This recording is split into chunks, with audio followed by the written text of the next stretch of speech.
Bismillahirrahmanirrahim. Welcome to Shaheen Leaders Academy, Rawalpindi.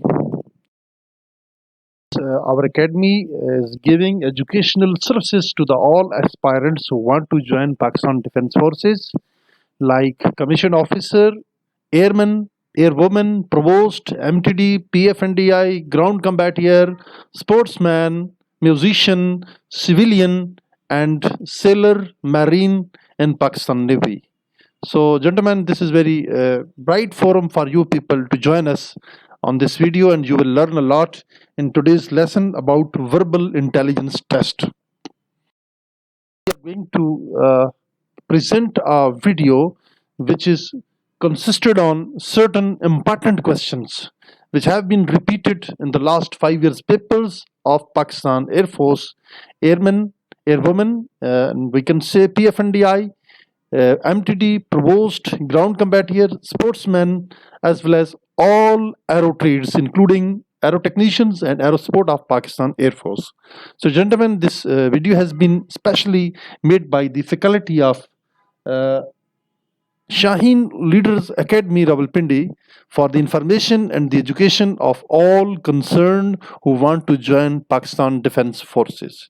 Now we shall proceed to our intelligence test, that is verbal tree, where you can ask all the questions which you may have, such questions in your mind. Ultimately, such questions which are in your mind will be replied by the director Shaheen Leaders Academy and its faculty within details, and inshallah you will see the screens with great explanation. Inshallah you will comprehend a lot whatever is being taught to you. Now we proceed to the question number 1. This is question number 1, dear students. Look here. It was there was a mistake in my selection of certain choices. Now we proceed. Extremely sorry. Now we shall continue our question number 1. Here is the question number 1. What is the next number in the following series? Dear students, look here. There are series 4, 8, 12 and 96. सबसे पहले अगर आप मुझसे ये पूछें कि sir ये कैसे बना है, 4 से 8 कैसे बना, 8 से 24 कैसे बना और 24 से 96 कैसे बना, how these numbers are advancing. So I will give you its reply कि 4 को अगर मल्टीप्लाई 2 करें तो फिर बनता है 8, 8 को मल्टीप्लाई बाई 3 करें तो बनता है 24, इसको मल्टीप्लाई बाई 4 करें तो बनेगा 96, और 96 को यही सीरीज चला रहे हैं नंबर 5 के साथ मल्टीप्लाई करें तो क्या बनेगा जनाब. अगर आप इसको मल्टीप्लाई करते हैं 96 को 5 के साथ, क्योंकि पहले 1 के साथ किया, फिर 3 के साथ किया, फिर 4 के साथ किया, अब हम 5 के साथ करेंगे. जब आप 5 के साथ इसको मल्टीप्लाई करेंगे तो आपके पास रिप्लाई ना 804 आएगा, ना 408 आएगा, ना 556 आएगा और ना ही 664 आएगा. इसका जो दुरुस्त जवाब है वो है 480. अगर 96 को 96 के साथ आप मल्टीप्लाई करें तो आपको इसका जवाब आ जाएगा, एक्यूरेट आएगा. आप इसका पूरा प्रोसेस मुकम्मल करें तो जनाब आपको इसका जवाब आ जाएगा 480. इसका कंप्लीट प्रोसेस जब आप करेंगे तो 480 आ जाएगा आपके पास. स्टूडेंट्स, जब आपने इसको प्रॉपरली मल्टीप्लाई किया तो ये आपका अल्टीमेटली आपका जो रिप्लाई है वो है 480. जो दुरुस्त जवाब है वो है 480. Now we proceed to the question number 2. जिस तरह के हम ये क्वेश्चन को सॉल्व कर रहे थे, दरम्यान में थोड़ी सी कंप्यूटर में फॉल्ट आ गया था, तो I am sorry for that. इसमें हम दोबारा से देख लेते हैं कि 2 का आपने स्क्वायर लिया तो 4 बन गया, 4 में से 1 माइनस किया तो 3 बन गया, 3 का आपने स्क्वायर लिया तो 9 बन गया, 9 में से आपने 1 माइनस किया तो आपका ये बन गया जनाब 8 रह गया, और 8 का आपने स्क्वायर लिया तो 64 बन गया, 64 का आपने स्क्वायर लेने के बाद इसमें से 1 माइनस किया तो आपका 63 बन गया. अब आपने 63 का स्क्वायर लेना है. जब आप 63 का बेटा स्क्वायर लेंगे तो अल्टीमेटली ये बनेगा 3968, 3969 बनेगा. अगर आप इसको मल्टीप्लाई करें यहाँ पे 63 मल्टीप्लाई बाई 63, इसको मैं थोड़ा सा एक्सप्लेन कर देता हूँ. 3 3s आर 9, 3 6 आर 18189। ठीक है बेटा, 189 ये भी बनेगा, यहाँ पे हम क्रॉस साइन लगाएंगे, यहाँ पे 9 आ जाएगा, फिर जनाब 189 यहाँ पे 8 आ जाएगा और ये 1 आ जाएगा। जब आप इसको प्लस करेंगे तो ये टोटल बनेगा जनाब 3969, ये आपका रिप्लाई बनेगा। जब हम इसमें से 1 माइनस करेंगे तो आपका रिप्लाई क्या आ जाएगा 3968। बाकी ऑप्शन सारे रॉन्ग हैं। जो दुरुस्त ऑप्शन है वो है आपका option number A. Question number 2 का जो दुरुस्त ऑप्शन है वो है option number A. Now we proceed to the question number 3। Students आप देखें, जिस तरह मैं आपको बार बार ये कहता हूँ कि बेटा ए से लेकर जी तक आप मुकम्मल अल्फ़ाबेट्स को याद कर लें। इनको आप ए से जेड तक बिल्कुल सीधे जो अल्फ़ाबेट हैं इनको भी याद कर लें और विद सीरियल नंबर याद कर लें, यानी ये 1 नंबर पे है, ये 26 पे है। इन बिटवीन जितने आपके आते हैं उनको आप अच्छे तरीके से तैयार कर लें।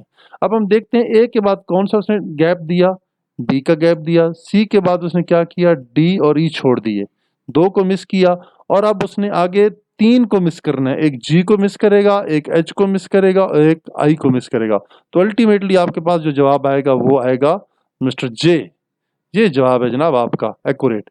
अब देखें आपके सामने रिप्लाई, बिल्कुल दुरुस्त जवाब जे है। बाकी तमाम ऑप्शन, जो ऑप्शन नंबर बी है ये भी रॉन्ग है, सी ये भी रॉन्ग है और डी ये भी ऑप्शन दोनों रॉन्ग है। Let's proceed to the question number 4। 4 में देखते हैं हम स्टूडेंट्स, तो हमें ये कुछ चीज़ें नई मिलती हैं जो कि हमारी वोकेबलरी से भी रिलेटेड हैं और आपका ये जनरल नॉलेज भी हो सकता है। थोड़ा सा आपने इसको देखना है कि ये क्या है। This one whether is to neck and hock is to tail, ankle, mane, leg और हूफ। अब ये देखें बेटा, सबसे पहली बात ये है कि आपके इंग्लिश का नॉलेज इतना अच्छा हो ताकि आपको विदर की भी मीनिंग्स हैं कि जनाब इस विदर का क्या मतलब होता है, ये नेक क्या होता है और ये हॉक क्या होता है और ये टेल जो है इसे क्या किसे किसे कहते हैं, एंकल क्या होता है और मेन क्या होती है, लेग तो पता चले टांग है, इसको आप कह सकते हैं कि लेग क्या है, इसको टांग को कहते हैं, और हूफ क्या होता है, हूफ। ये सारे आपके लिए नए अल्फाज हैं बेटा, इनको आप अपने पास नोटबुक में नोट करें, मैं आपको इनकी मीनिंग्स लिखवाता हूँ। सबसे पहले आ जाता है जनाब विदर। विदर, विदर की मीनिंग्स होते हैं, नोट कर लें, घोड़े के शाने की जो हड्डी होती है, कोब की हड्डी, घोड़े का जो ऊपर शाना होता है, कंधा होता है, उसकी जो हड्डी होती है उसको हम कहते हैं विदर, अपने पास नोट कर लें। नेक जो होता है गर्दन को कहते हैं, गर्दन के साथ घोड़े के शाने की हड्डी का कनेक्शन है, ये इसके साथ जुड़ा हुआ है। अब हॉक, हॉक किसके साथ जुड़ा हुआ है, अब हमने ये तलाश कर रहे हैं। सबसे पहले तो हमें ये पता होना चाहिए कि हॉक होता क्या है, हॉक किसे कहते हैं। हॉक कहते हैं जानवर का जो टखना होता है, जैसे जानवर है उसका जो टखना होता है उसको हम कहते हैं हॉक। इंसान है ना, हमारा जो टखना होता है उसको हम कहते हैं एंकल, ठीक है। और जो जानवर का टखना है उसको क्या कहते हैं जनाब, इसको भी एंकल ही कहते हैं, ठीक है। और बाहर कफ, इसका उसके साथ कनेक्शन है, यानी कि जो नेक की हड्डी है उसको विदर कहते हैं, या विदर को भी आप नेक की हड्डी कह सकते हैं, यानी कि जो उसकी गर्दन की जो हड्डी है उसके साथ उसको आप, ये मिलता जुलता है, सिमिलर है। लिहाजा आप देखें कौन सा मीनिंग है। टेल कहते हैं दुम को, ठीक है। पंजाबी जबान में अगर कहें तो पूछल कहते हैं। अब पश्तो का मुझे नहीं पता, उर्दू जबान में दुम कहते हैं, ठीक है, और पंजाबी जबान में पूछल कहते हैं। वो पूछल हो सकता है जनाब घोड़ी का, घोड़े का, गधे का, खोते का, किसी का हो सकता है। तो नेक्स्ट देखिए स्टूडेंट, थोड़ी सी हल्की फुल्की मजाक भी चल रही है लेकिन ये सीरियस काम चल रहा है। आगे टखना, एंकल, एंकल जो होता है इसको हम टखना कहते हैं। मेन, अब MEN, मेन, मेन के क्या मीनिंग्स हैं डियर स्टूडेंट्स, मेन किसे कहते हैं। आप मुझसे पूछे कि मेन का क्या मतलब है सर, तो मैं आपको बताता हूं कि जो जो घोड़ी के गर्दन के ऊपर बाल होते हैं ना, गर्दन के जो बाल होते हैं, लंबे लंबे बाल, उसको हम कहते हैं मेन, उसे हम कहते हैं मेन। एक होता है MAIN, मेन, उस मेन में और चीज जिसको कहते हैं बड़ा, मेन उसको कहते हैं हम बड़ा, ये मेन डिफरेंट है। लेग कहते हैं टांग को। अब देखें हूफ, HOOF, हूफ, हूफ किसे कहते हैं। हूफ जनाब जो जानवर के खुर होते हैं ना, पैर, खोते के भी खुर होते हैं, गधे के भी खुर होते हैं, शेर के भी खुर होते हैं, ठीक है, कुत्ते के भी खुर होते हैं, घोड़े के भी खुर होते हैं, ठीक है। तो ये क्या है, इनको हम कहते हैं खच्चर के भी खुर होते हैं, ठीक है, उसको कहा जाता है हूफ। क्या कहा जाता है, हूफ। अब हम देखें ये जो हॉक है, इसका जो मीनिंग मैंने आपको बताया था, हॉक की मीनिंग्स हैं जनाब जानवर का टखना। अब नीचे देखें कौन सा ऑप्शन है जो इसके साथ टच होता है, बिल्कुल टेली करता है, सिमिलर बनता है, वो है option number B. Dear students, मुझे उम्मीद है कि आपको ये चीज़ें समझ आ गई होंगी. Being an English instructor and pedagogue, it is my responsibility to tell you the things and their concepts very clearly. If the things are not clear to you, then you should consult the dictionary. Oxford की dictionary आप consult करें या बाकी आप dictionary consult करें, तो इंशाल्लाह ताला वल अज़ीज़ आपकी वोकेबलरी भी इंप्रूव होगी और आप बहुत ज़्यादा चीज़ें लर्न करेंगे, इंशाल्लाह ज़रूर लर्न करेंगे. Now we proceed to the question number 5. What numbers comes next in the following series. जनाब, ये वही है जो सीरीज चल रही है बेटा. ये क्वेश्चन है, मैं बार बार अपने स्टूडेंट्स को ये कहता हूँ, और जब तक आप क्वेश्चन की स्टेटमेंट को गौर से नहीं पढ़ेंगे उस वक्त तक आप सवाल नहीं कर पाएंगे. ठीक है, ए बी पहला ऑप्शन है, डी एफ दूसरा है, एच आई जे के और ये चौथा है. ये पूरी सीरीज है. सीरीज को देखना है, सबसे पहले आपने ये नोट करना है बेटा. ये टेक्निक आपको बता रहा हूँ, ए और बी के दरमियान किसी चीज का कोई गैप है? कोई गैप नहीं है, देयर इज नो गैप. अब यहाँ पे देखें क्या गैप आया, दरमियान में सी का एक गैप आ गया. सी के बाद डी ई एफ तीन कर दिए इसने. पहले दो अल्फाबेट थे यहाँ पे, ठीक है, यहाँ पे हम देखते हैं एक अल्फाबेट था, इधर यहाँ पे तीन अल्फाबेट कर दिए, एक का गैप दिया. अब एफ के बाद हम जी का गैप देंगे. किसका? जी का गैप दिया, तो यहाँ पे अल्फाबेट कितने हो गए? एच आई जे और के, ये चार हो गए जनाब. यहाँ चार का गैप आ गया. जे के बाद के के बाद आपने जो गैप दिया, एल का गैप दिया.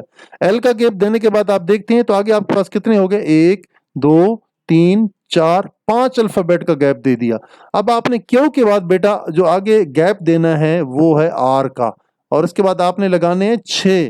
कितने लगाने हैं? छः अल्फाबेट का गैप देना. आर के बाद क्या आ जाता है? एस, देन आ जाता है T, U, V and then W. कितने हो गए जी? एक दो तीन चार पाँच और छः. ये छः का गैप जनाब आपने दे दिया. छः के गैप के बाद जो अगला अल्फाबेट आएगा डब्ल्यू के बाद अल्टीमेटली आ जाता है वी. क्या आता है? वी. आपके पास जो दुरुस्त जवाब है वो क्या है? वी. ये रोमन 5 जैसे आपको नजर आ रहा है तो ये वी आता है.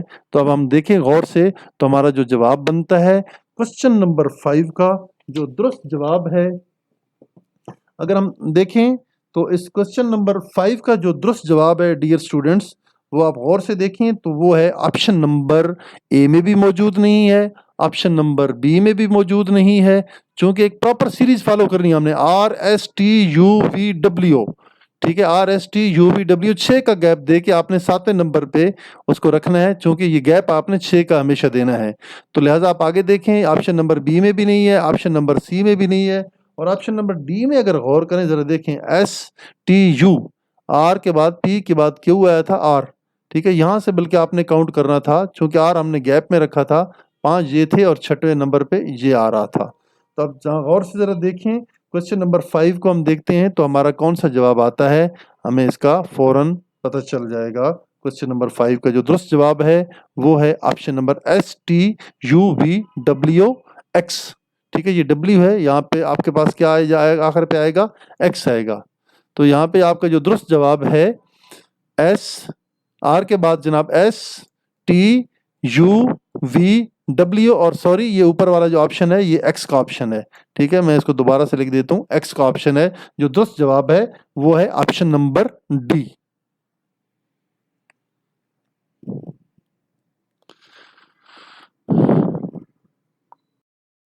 नंबर 6 की तरफ हम चलते हैं.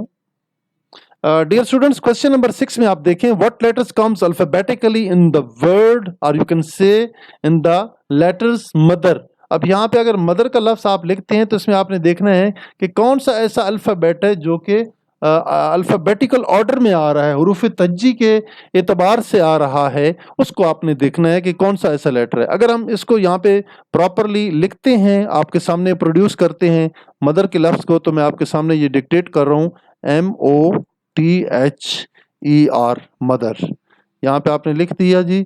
और नेक्स्ट आप देखें, अब आपने देखना है कि अल्फाबेटिकली आप इसको कैसे फाइंड आउट करेंगे. इसके नीचे लिखें ए, अगला आ गया B, C, D and then E, उसके बाद एफ. अब आप प्रॉपरली जो एक तरतीब से आ रहा है लफ्ज वो है आपके पास अल्फाबेट ई. अल्फाबेट ई का जो लफ्ज है वो आप इसको बड़े आसानी से देख सकते हैं, और हमारा जो दुरुस्त जवाब है वो ऑप्शन नंबर बी है. ऑप्शन नंबर बी है क्वेश्चन नंबर 6 का. Now we proceed to the question number 7. Dear students में ज़रा गौर से ये देखिएगा कि क्वेश्चन नंबर 7 में जो स्टेटमेंट है, which one is different from the rest, यानी कि नीचे जितने भी आपके पास ये अल्फाज दिए गए हैं इनमें मुख्तलिफ कौन सा है, डिफरेंट कौन सा है, इसमें आपने गौर से देखना है। यस, सबसे पहले देखें आपके सामने है लफ्ज़ melon, then orange, then carrot and then mango. अब बेहतर ये है कि आपको पता होना चाहिए कि मेलन किसे कहते हैं। मेलन कहते हैं खरबूजे को। किसे कहते हैं? खरबूजे को। मैं यहाँ पे लिख देता हूँ ताकि आपको समझ भी आ जाए। खरबूजे को कहते हैं, मेलन इज नोन एज खरबूजा, ठीक है। और एक होता है वाटरमेलन, वो किसे कहते हैं? तरबूज को। तरबूज जैसे आप हिंदवाना कहते हैं, हिंदवाना, ठीक है, उसको आप तरबूज कहते हैं, दैट इज वाटरमेलन। अब नेक्स्ट है जी ऑरेंज। ऑरेंज किसे कहते हैं? माल्टे को। माल्टा आप खाते हैं ना माशाल्लाह, सर्दियों के मौसम में धूप पे बैठ के आप माल्टा खाते हैं, that is called orange. And next one is carrot. Carrot क्या है जी?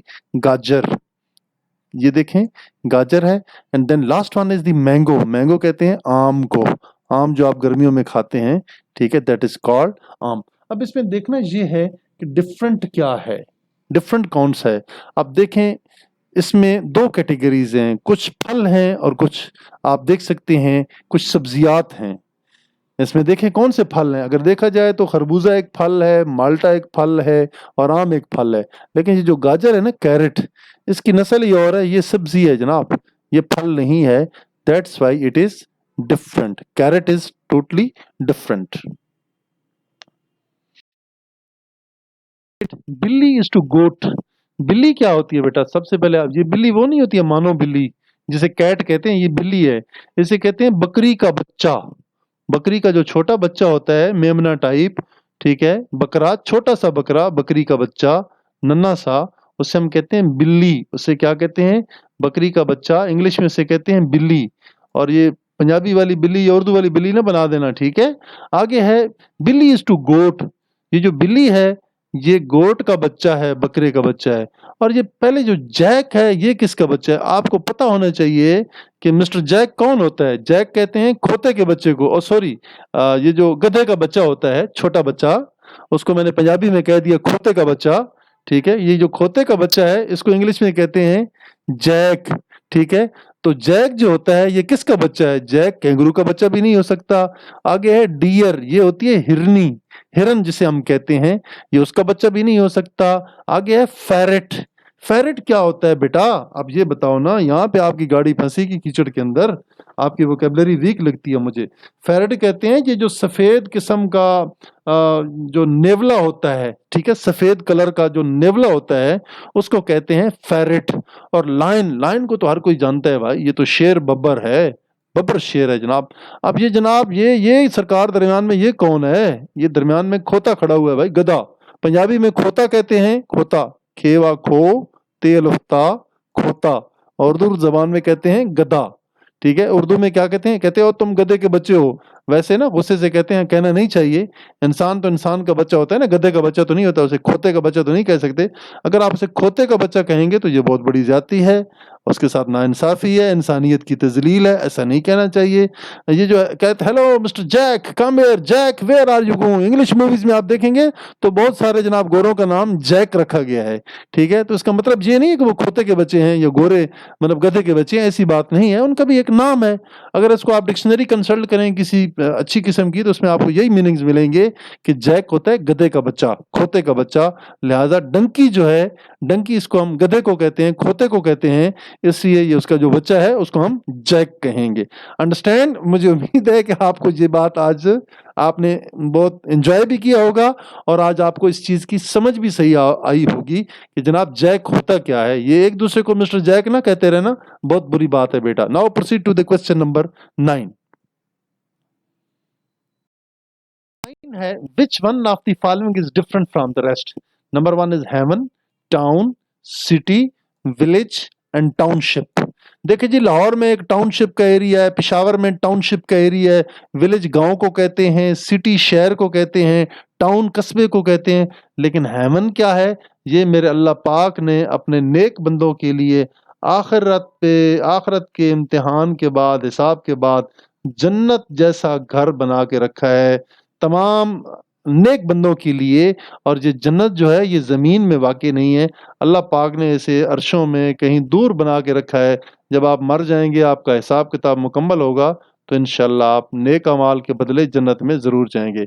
ये सारी चीज़ें ज़मीन पे मौजूद हैं। टाउन ज़मीन पे है, सिटी ज़मीन पे होता है, विलेज ज़मीन पे होता है, टाउनशिप भी जो है ये एक एरिया होता है, सिटी का डेवलप एरिया होता है। बट जो जन्नत है that is not on this proper earth. The earth is with Allah Almighty. So the accurate reply, which is different in this question number 9, that is heaven. Verbal intelligence test में बार बार हर दफ़ा सवाल change होते हैं, सिर्फ आपके mind को देखने के लिए कि आप कितने मेंटली प्रेजेंट हैं, कितने आप चीज़ों को अंडरस्टैंड करते हैं और कितने अच्छे तरीके से जवाब दे देते हैं। क्वेश्चन नंबर 10 है, what will come next in the following series. नीचे सीरीज है जनाब, 425/16, 61/524, 345/61। अब हमने देखना है कि ये कैसे चेंज हुई है, इससे ये कैसे बना, ये हमने गौर करना है, और इससे ये कैसे बना, ये हमने गौर करना है।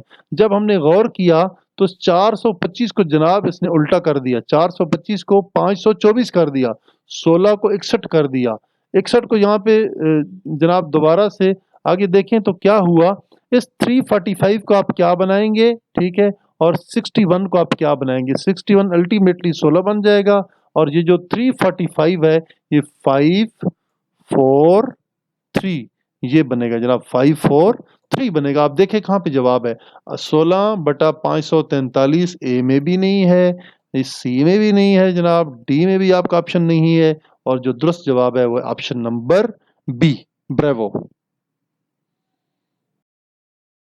Question number 10. What will come next in the following series? You are asking it to me that what will come next in the following series in the verbal intelligence test number 3. Now we see here how you are doing it.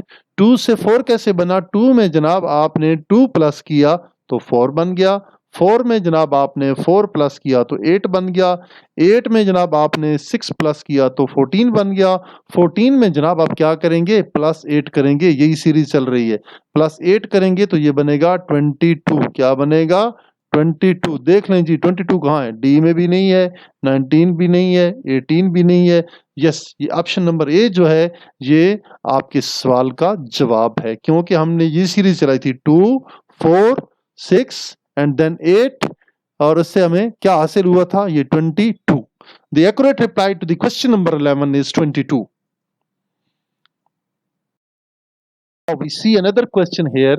76 is equal to 13. 76 से क्या बना 13, 78 से क्या बनेगा। अब हमने ये सोचना है, यही तो हमारी ज़हानत का इम्तिहान है।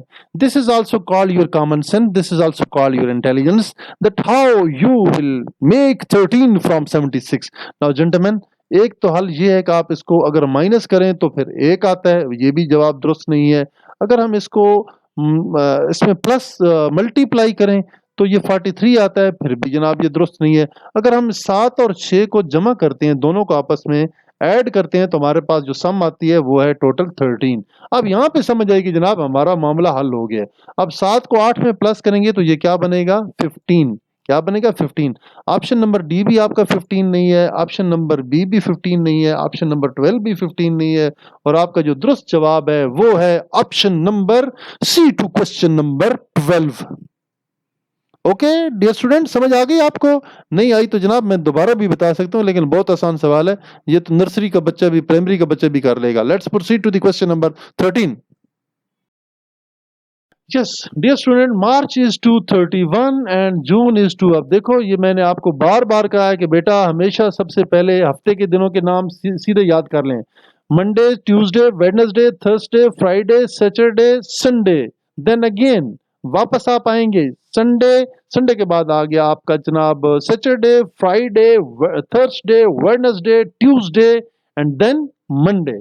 इस तरह आपने महीनों के नाम भी सीधे याद कर रहे हैं। सबसे पहले आ जाएगा जनवरी, जन आ जाएगा फरवरी, मार्च, अप्रैल, मई, जून, जुलाई, अगस्त, सितंबर, अक्टूबर, नवंबर, दिसंबर, ये आपने याद कर लेने हैं। फिर दिसंबर से वापस आएंगे, दिसंबर, नवंबर, अक्टूबर, सितंबर, अगस्त, जुलाई, जून, मई, अप्रैल, मार्च, फरवरी एंड देन जनवरी। ये जनाब आप याद कर लें। फिर एक और चीज याद कर लें, आज मैं आपको उर्दू का मकूला बता देता हूँ कि 30 हैं दिन सितंबर के, अप्रैल जून नवंबर के, 30 हैं दिन सितंबर के, अप्रैल जून नवंबर के, यानी कि सितंबर भी 30 का है, अप्रैल भी 30 का है, और आपका ये जो जून है 30 हैं दिन सितंबर के, अप्रैल जून नवंबर के। तो लिहाजा ये याद कर रहे हैं। बाकी इसके अलावा जनाब आपके 31 31 के हैं, एक लीप का साल होता है, वो होता है फरवरी का। ये चीज आपने नोट रखनी है जनाब। सबसे पहले देखें, आपका जो मार्च है ये 31 दिनों का है। इस 3 से मुराद मार्च है, इस 3 से मुराद ये मार्च है, और 31 से मुराद ये डेज हैं जनाब। मार्च में 31 दिन होते हैं, और जून में बताइए बेटा 30 है दिन सितंबर के, अप्रैल जून नवंबर के, जून के भी 30 दिन है। लिहाजा लिहाजा इसका जवाब है, हमारी कॉमन सेंस यही कहती है 30/6। इसका जवाब क्या हुआ? 30/6। ढूंढो भाई कहाँ पे है? ए में भी नहीं है, बी में भी नहीं है, सी में भी नहीं है, डी में भी नहीं है। यस, हमारा जो दुरुस्त जवाब है वो ऑप्शन नंबर ई के अंदर मौजूद है। समझ आ गई जानो? शाबाश। Okay, move to question number 14। Number 14, which one is different from the rest? फिर आपने देखना है जनाब, ये 4 रिश्ते आपके सामने बयान किए गए, father, mother, brother and uncle. अब देखें इनमें क्या डिफरेंट है। फादर, ठीक है भाई, ये तो बिल्कुल एक ब्लड रिलेशन है आपका। मदर, ये भी बिल्कुल आपका, चूंकि आप उसके बगैर तो आपका वजूद ही नहीं है। ब्रदर, आप एक ही बाप के और एक ही माँ के बेटे हैं। ये 3 रिश्तों को तो जनाब हमने आपस में बिल्कुल बांध के रख दिया, जोड़ दिया, इनका तो आपस में रिश्ता है। लेकिन ये जो अंकल है ना, चाचा जान, मामू जान, ये थोड़े से दूर हो जाते हैं, ठीक है। ये फादर वाले रिश्ते में नहीं आते हैं। फादर के भाई हो सकते हैं, उनके कजन हो सकते हैं, बट यहाँ पे डायरेक्ट हमारे मदर, ब्रदर और फादर के रिलेशन में नहीं आएंगे, इसलिए ये डिफरेंट है। क्वेश्चन नंबर 14 का जवाब जो दुरुस्त है वो है ऑप्शन नंबर डी। 15 को देखें डियर स्टूडेंट्स। मरी, पिंडी वालों और कराची वालों, बहुत गर्मी लगी है तो मरी में आ जाओ। मरी का मतलब है बहुत ठंडा इलाका। मरी इज टू कोल्ड, मरी में सख्त गर्मी पाई जाती है। और अगर मरी वालों को सर्दी लगे तो बराए मेहरबानी जैकबाबाद चले जाएं, ठीक है। वहां जाके उनकी सर्दी उतर जाएगी। और यहाँ देखें, और मरी इज टू कोल्ड और जैकबाबाद का टेम्परेचर तो नॉर्मल गर्मियों में भाई 53, 54, 55 तक रहता है। बहुत हॉट टेम्परेचर है वहाँ का। यहाँ पे हम स्टीम भी नहीं कह सकते, स्नो भी नहीं कह सकते, और आइस भी नहीं कह सकते। और जो दुरुस्त जवाब है, जैकबाबाद बहुत बड़ा शहर है सिंध का, और वहाँ पे माशाल्लाह पाकिस्तान एयरफोर्स का बहुत बड़ा एक बेस है, जिसे कहते हैं पाकिस्तान एयरफोर्स बेस शहबाज। जैकबाबाद शहबाज के नाम से माशाल्लाह हमारा बेस है, जो कि वहाँ पे जो हमारा बॉर्डर लगता है इंडिया के साथ, दूर इंटीरियर सिंध के साथ, तो वो जनाब सारे एरिया को उन्होंने सेफ गार्ड करना है। Jacobabad is a very prominent place in the cities of Pakistan, especially in the Sindh area. What is the accurate reply of Jacobabad? 16 की तरफ हम अगर डियर स्टूडेंट मूव करते हैं, तो ये थोड़ा सा मैं आपको एक्सप्लेन कर दूं कि जनाब इन बाहर वालों को क्या किया, इसको क्या किया, तो जनाब और अंदर वालों को क्या किया, तो ये जनाब 26 आ गया, ठीक है। इनको क्या करेंगे तो 29 आएगा। इसको क्या करेंगे तो यहाँ पे क्या आएगा। यही तो मसला है, यही तो मसला फीसा गौरस है। अब बेटा मैं आपको बताता हूँ कि आउटर जितनी सम्स हैं 11, 18, 20, 6 और 26 को आपस में प्लस करें। इन आप चारों को प्लस करें, 1 2 3 4 5, 5 सम्स को आप प्लस करेंगे, और अंदर वाली सम्स को आप प्लस करेंगे। जब आप इन तमाम सम्स को प्लस करेंगे तो इनका अल्टीमेटली आपके पास डिफरेंस आ जाएगा। अगर हम इनको आपस में प्लस करें डियर स्टूडेंट्स, 11 को प्लस करें 18 में, 18 को 20 में प्लस करें, और 20 में 6 को प्लस करें, और साथ 26 को भी प्लस करें, तो आपका ये टोटल बनेगा 81। अगर कैलकुलेशन करें तो ये बनेगा टोटल 81। अब आपने देखना है 6 को 16 को जो अंदर हैं, इसके इंटरनल सम्स हैं, इनकी इंटरनल सम्स को भी आपने प्लस करना है। 6, 16, 7। मैं आपको बेटा तरीकाकार बता रहा हूँ, आपने खुद करना है इसको, चूंकि यहाँ पे इतनी जगह नहीं है कि मैं कैलकुलेशन करूँ। 16 को इसमें जमा करें, ठीक है। 16 में 6 जमा किए तो 22 बन गए। 16 4 20 और 2 22, 7 29, 29 और 1 30 और 4 34। 34 में जनाब आपने ये एक जमा किया तो 35 बन गए। 35 में जनाब आप ये 20 जमा करेंगे तो ये 55 बन जाएगा, ठीक है जी, ये 55 बन जाएगा। अब आपने करना ये है कि इस 81, ये जो बाहर का था ये बनता था 81, इनको जब हमने इन तीनों को, चारों को, और यहाँ तक हमने जब 6 को जमा कर लिया तो ये बना था टोटल हमारे पास 81। 81 में हमने अंदर वालों को माइनस करना है और वो जो मैंने आपको बता दी है वो बनता है 55। क्या बनता है? 55। 55 को डियर स्टूडेंट्स इसमें से आप माइनस करेंगे तो आपके पास जो डिफरेंस निकलेगा, यहाँ से जी गए 6 बाकी रह गए और यहाँ से रह जी 7 में से 5 गए 2 रह गए, ये 26। ये जनाब जो 26 है ना, this is the difference, this is the difference. तो अल्टीमेटली बेटा आपने इनको भी आपस में प्लस करना है, 17 को, 16 को, फिर 36 को और 28 को। ठीक है जनाब, ये तीनों अमाउंट हैं। ठीक है, 17 को भी आप प्लस किया आपने, ठीक है, उसके बाद 16 को भी आपने प्लस किया है और इसके अलावा जनाब आपने इनको 7 को भी प्लस किया है साथ, और 36 को भी आपने प्लस किया है। और जब आप इन दोनों को प्लस करेंगे, अंदर बाहर वालों को अलग अलग से प्लस करेंगे तो इनका डिफरेंस 29 आएगा। इनका डिफरेंस क्या आएगा? 29 आएगा। अब आपने ये करना ये है कि 26 को 18 में जमा करना है, 18 को 19 में जमा करना है और फिर 16 को जमा करना है और फिर इस 29 को जब फाइनल आप जमा करेंगे, इन तीनों को जमा करेंगे तो आपका बनेगा 10, यहाँ पे मैं लिख देता हूँ 106 बनता है, ये 106 106 बनता है। 106 में से सॉरी 108 बनता है, 106 नहीं, ये 108 बनता है। 108 में से जब आप इंटरनल सम ये वाली जो 13, 10, 16, 7 और 17 इन आपस में इनको जमा करेंगे तो जनाब आपका ये जो टोटल बनेगा वो बनेगा 63। इसमें से आप 108 में से आप 63 को माइनस करें बेटा। 63 आप माइनस करेंगे तो 8 में से 5 गए जनाब, 3 गए तो ये 5 रह गए और 10 में से 6 गए 4, 45। अब देखें जी 45 कहाँ है? यहाँ डी ऑप्शन में भी नहीं है, 39 में भी नहीं है और 31 में भी नहीं है, और ये ऑप्शन आपका जो दुरुस्त है वो है ऑप्शन नंबर ए। मुझे उम्मीद है कि डियर स्टूडेंट्स आपको ये मुश्किल सवाल समझ आ गया होगा। आज हमने आपको बड़ा डिटेल से एक्सप्लेन कर दिया है और इंशाल्लाह मजीद भी अगर आपको समझ नहीं आई तो कमेंट सेक्शन में आप मुझसे पूछ सकते हैं। डियर स्टूडेंट्स, क्वेश्चन नंबर 17 में देखें, what digit is missing in the last number? कौन सा ऐसे डिजिट है भाई जो यहाँ पे मिसिंग हो रहा है? ये आपसे पूछा जा रहा है कि यहाँ पे मिसिंग हो रहा है तो आपने बताना है कि कौन सा मिस हो रहा है। अब देखें बेटा, बड़े आसान सी बात है। इस 834 को उन्होंने क्या कर दिया है? 834 को 438 कर दिया। 4 यहाँ पे ले आए, 3 फिर उसके बाद ले आए, 8 फिर उसके बाद ले उल्टा कर दिया उनको। 92 को जनाब 9 को इधर ले आए और इसको 29 बना दिया। इसी तरह आपने उल्टा करना है। इस 2 को बेटा आप यहाँ पे ले आएंगे आखिर पे, 3 जनाब इधर आ जाएगा अपनी जगह पे और 6 जनाब यहाँ पे आ जाएगा। ये जवाब है आपका। 45 को 4 जनाब यहाँ पे आ जाएगा और 5 जनाब इस जगह पे आ जाएगा। जो मिसिंग फिगर है वो आपका 2 है। 2 कहाँ पे है? ना ई में है, ना जनाब आप डी में देख सकते हैं, ना सी में देख सकते हैं, ना बी में। तो दुरुस्त जवाब आपका ऑप्शन नंबर ए है क्वेश्चन नंबर 17 का। जी dear student, question number 18, box is to 3। देखें, box is to 3 and boxer is to what? अब बॉक्स में क्या देखना है? इसमें 3 अल्फाबेट, 1, 2 और 3, ये 3 अल्फाबेट है। इसमें कितने अल्फाबेट? 1, 2, 3, 4 और 5 अल्फाबेट यूज हो रहे हैं। अब जो दुरुस्त जवाब है ऑप्शन नंबर ए है। विदाउट एनी डिटेल हम जाएंगे ए ऑप्शन के ऊपर क्योंकि ये दुरुस्त जवाब है आपका। में देखें, कार्स हैव मिरर्स बिकॉज, गाड़ियों के साथ शीशे लगे होते हैं, आईने। शीशा से हम कहते हैं, वैसे कहना चाहिए आईना, ठीक है, जिसमें हम अपना मुंह देखते हैं, उसे क्या कहते हैं? आईना। ड्राइविंग मिरर भी कहते हैं, गाड़ियों के ना ड्राइवर वाली साइड पे भी लगा होता है और दूसरी वाली साइड पे भी आईना लगा होता है, तो उसको हम कहते हैं आईना, दैट इज कॉल्ड मिरर। अच्छा, ये गाड़ियों के मिरर क्यों लगाए जाते हैं? इसकी 4 वजूहात हैं। To see the cars coming backward, to see the girls in the car. नहीं, ये बहुत गलत बात है, बहुत बुरी बात है, हम इसको नहीं मानते हैं, ये गलत बात है। बी ऑप्शन बिल्कुल गलत है।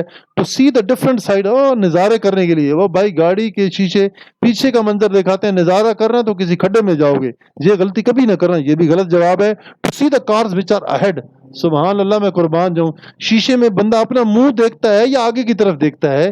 आप जो आईना देखेंगे तो आपको पीछे की गाड़ियां बेटा नजर आएंगी, ऐड नजर कुछ नहीं आएगा। फिर ऐड की तरफ देखेंगे तो आप अपने गाड़ी के शीशे फ्रंट स्क्रीन में से आगे देखेंगे। स्क्रीन की बात नहीं हो रही है, आईने की बात हो रही है, उस शीशे की बात हो रही है। तो लिहाजा उस शीशे को आपने गौर से देखना है कि इसका जवाब दुरुस्त कौन सा है। इसका जो दुरुस्त जवाब है वो है ऑप्शन नंबर ए।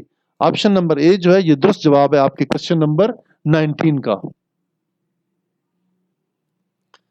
देन डियर स्टूडेंट्स, अगर आप गौर से देखें तो क्वेश्चन नंबर 20 की तरफ हम प्रोसीड कर में आप देखें तो आपके सामने जो स्टेटमेंट ऑफ द क्वेश्चन है वो ये है कि what number should replace the question mark, कौन से जो क्वेश्चन मार्क को रिप्लेस करेगा। आखिर पे ये आपसे पूछा जा रहा है कि इन तीनों अमाउंट्स का आपने क्या किया, तो ये 67 बना। फिर वही जो फार्मूला यहाँ से आप डिराइव करेंगे उसको इसके ऊपर फिट करेंगे, नंबर 3 पे भी फिट करेंगे और नंबर 4 पे भी वही फार्मूला फिट आएगा। अब हम सबसे पहले फाइंड आउट करना चाहते हैं कि इन तीनों सम्स का क्या किया, तो ये 67 बना। तो I try to find out how it has come here. अगर हम इस 6 को मल्टीप्लाई करते हैं 9 के साथ तो क्या आता है 54, 6 9 54, 54 में क्या किया जनाब 13। अब ये 13 जो है आपके पास, ये जो है आप इसमें क्या करेंगे, इसमें आप प्लस करेंगे, 13 को आप इसमें प्लस करेंगे तो ये बनेगा 67। क्या बनेगा 67। अब बेटा यही फार्मूला आप यहाँ पे लगाएंगे, 7 को 2 के साथ मल्टीप्लाई किया 14 बन गए, 14 में आपने ये 19 प्लस किया तो आपके पास 33 आ गया। 8 को 7 के साथ ज़रब दिए तो बन गया 56, 56। 56 में आपने प्लस किए 4 तो क्या बन गया आपका 60। अब 7 को 4 के साथ ज़रब देंगे तो ये बनेगा 28, 7 2 7 7 4 आर 28। 28 में आप 19 प्लस करेंगे बेटा तो क्या जवाब आएगा, ये जवाब है। क्वेश्चन नंबर 20 को आप सॉल्व कर रहे हैं, इसका जो दुरुस्त जवाब है वो है 47। वो बनता है आपका 47। 47 कहां पे, सी ऑप्शन में मौजूद है। जो दुरुस्त जवाब है इसके आपके क्वेश्चन नंबर 20 का वो है 47। Now proceed to the question number 21। 21 में which one of the following is different from the rest. अब देखें आपके पास बेटा 5 ऑप्शंस हैं। Which one is different from the following in the rest in verbal intelligence test number 3। So infant, adult, child, newborn and baby. जी, इसमें अगर आप गौर से देखें तो क्या डिफरेंट है, इसमें 4 चीजें तो बिल्कुल मिलती जुलती हैं। सबसे देखें, इन्फेंट होता है दूध पीने वाला बच्चा, छोटा बच्चा, मासूम बच्चा। चाइल्ड थोड़ा सा उससे बड़ा होता है। न्यू बॉर्न अभी चंद घंटों का, चंद लम्हों का ये बच्चा होता है, उसको हम न्यू बॉर्न कहते हैं। बेबी कुछ दिनों का होता है, उसको हम बेबी कहते हैं। बट ये जो अडल्ट है ना, अडल्ट, ये जनाब नौजवान है और 18 साल का है और बालिग है और ये शादी के काबिल है माशाल्लाह, ठीक है। लिहाजा ये डिफरेंट है जनाब। बाकी तो छोटे मोटे चुन्ने मुन्ने हैं, लेकिन ये जनाब बूढ़ा आदमी है, बड़ा आदमी है। भाई बूढ़ा तो नहीं कहते, जवान आदमी हम इसको कह सकते हैं। और माशाल्लाह जो शादी के काबिल है, 18 साल इसकी उम्र है, NIC इसका बन चुका है। That's why this is different from the other options. आपको आज के ये सारे सवाल समझ आए होंगे। अब हम जरा प्रोसीड करते हैं क्वेश्चन नंबर 22 की तरफ। A grand father is always, एक जो दादा जान होते हैं, आपके वालिद साहब उनको कहते हैं दादा जान, ठीक है। आपके जो दादा जान हैं वो जनाब क्या है, ग्रैंड फादर इज ऑलवेज क्या है, हैवियर है, मोटा होता है, अक्लमंद होता है, टालर होता है, क्या होता है भाई, तजर्बा दादा जान का बहुत ज्यादा होता है, ठीक है। देन हिज डॉटर, ठीक है, उसकी अपनी बेटी के मुकाबले में उसका जो तजर्बा है, एक्सपीरियंस है, वो बहुत ज्यादा होता है। अब देखें क्वेश्चन नंबर 23 में हम क्यों इल्म हासिल करते हैं। To polish ourselves in every aspect, ठीक है। टू अर्न मनी, नहीं कोई जरूरत नहीं है भाई अभी फिलहाल। To get jobs in the good place, no. To show others that we have degrees, no. जो दुरुस्त ऑप्शन है to polish ourselves in every aspect. जब बेटा आप इल्म हासिल करेंगे, अपने आप को पॉलिश कर लेंगे, तो अल्टीमेटली आप इसमें मनी भी अर्न करेंगे, वर्ल्ड भी, पूरी दुनिया को भी आप देखेंगे और जॉब्स भी मिलेंगी और आप किसी को दिखाने के काबिल भी होंगे। लेकिन बेसिक जो हमारा रिप्लाई है, जो एक्यूरेट रिप्लाई है, वो है option number A to question number 23। और में देखें, जरा गौर करें तो ये भी एक थोड़ा सा मैथमेटिकल क्वेश्चन है, लेकिन हम इसको बड़ा आसानी से कर सकते हैं। ये बड़ा ही आसान है अगर हम इसको आपस में मल्टीप्लाई करें। देखें आमने सामने को, 9 के 17 के साथ मल्टीप्लाई किया और 11 को 7 के साथ मल्टीप्लाई किया तो 77 हो गया। और 17 को जब आप 9 के साथ मल्टीप्लाई करेंगे, ठीक है जी, जो टोटल सम आएगी, हम इसको यहाँ पे हल कर लेते हैं। हम इसको बड़ी आसानी से इसको सॉर्ट आउट करते हैं। 77 को क्या करेंगे जनाब, अब देखें आप, अगर आपके पास नोटबुक है तो उस पर आप हल करें, मल्टीप्लाई करें। 17 को 9 के साथ आप मल्टीप्लाई करेंगे तो आपके पास सम आएगी 153। 153 में से आप माइनस करें 77, ठीक है। 77 माइनस किए तो यस, ये जनाब आपने फाउंड आउट कर लिया कि 76 है। अब आपने 11 को 17 के साथ ज़रब देनी है और 13 को 11 के साथ ज़रब देंगे तो फिर क्या होगा। अब हम इसको भी हल करते हैं जी, अपनी नोटबुक पे हल करें। 13 multiply by 11 is equal to 143 आ गया। अब 17 को 11 के साथ मल्टीप्लाई करें, 17 को 11 के साथ मल्टीप्लाई करेंगे तो ये आ जाएगा 187 में से, ठीक है, 143 माइनस करेंगे तो ये जनाब आएगा आपका 44। क्या आएगा जवाब आपका? 44 आएगा। ये दुरुस्त जवाब है। ये फार्मूला इधर फिट हुआ, यही फार्मूला टेक्निक इधर फिट होगी। अब आपने करना ये है बेटा कि 14 को 31 के साथ ज़रब देनी है, 27 को 8 के साथ ज़रब देनी है, ठीक है। सबसे पहले जनाब हम करते हैं जी 27 को 8 के साथ ज़रब देते हैं। 27 को मल्टीप्लाई किया हमने 8 के साथ, हमारा रिप्लाई आया 216। नोट कर लें 216 आपका रिप्लाई है। यहाँ पे मैं आपको लिख भी देता हूँ ताकि आपको याद रहे स्क्रीन के ऊपर। 216 इसका रिप्लाई आ गया। अब हमने 31 को 14 के साथ मल्टीप्लाई करना है। 31 multiply by 14 is equal to 434। क्या आ गया जनाब आपके पास? 434। ये इनकी जो सम आई है वो 434 आई है। 434 में बेटा आपने ये करना है कि 216 को माइनस कर लेना है। 216 को जब आप इसमें से माइनस करेंगे तो आपके पास रिप्लाई आएगा 218। 218 ये जो है दुरुस्त जवाब है आपका, ऑप्शन नंबर डी के अंदर मौजूद है। मुझे उम्मीद है कि ये जो टेक्निक है आज आपको हमने बताई है, पहले नहीं पता होगी, इस टेक्निक को सीख लें, इंशाल्लाह ये आपको काम आएगी। The accurate reply to the question number 24 is 218. Proceed to the next question. The next question is if crate is to x crate। अब देखें यहाँ पे जो लफ्ज का इस्तेमाल किया जा रहा है, crate is to F X crate. यहाँ कहाँ गया जी सर कर्सर, सॉरी ये रॉन्ग टिक हो गया। Crate is to X crate, यहाँ पे एक्स का उसने इजाफा कर दिया तो लिहाजा आप क्यूट के साथ भी एक्स का इजाफा करेंगे। ये कहाँ पे जी? एक्स क्यूट बनना चाहिए। ये चार्मिंग भी नहीं है, ये भी नहीं है, ये भी नहीं है, और ये भी जवाब आपका नहीं है। जो दुरुस्त ऑप्शन है वो ऑप्शन नंबर सी है। The right and accurate reply to the question number 25 is that is C option. Dear students, आज का लेसन आपका यहाँ पे कंप्लीट होता है।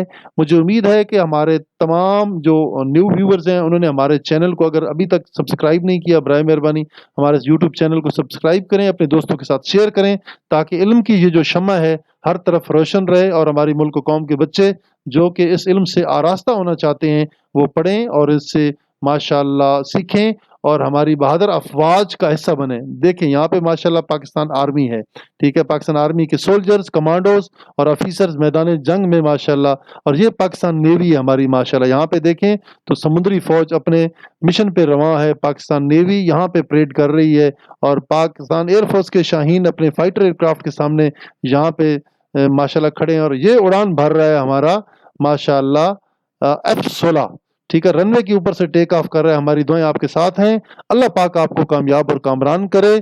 तमाम व्यूअर्स हमारे चैनल एकेडमी को जरूर सब्सक्राइब करें और अपने दोस्तों के साथ इसको शेयर करें। पाकिस्तान जिंदाबाद, पाकिस्तान डिफेंस फोर्सेस पाइंदाबाद। अल्लाह हाफिज, अल्लाह हाफिज।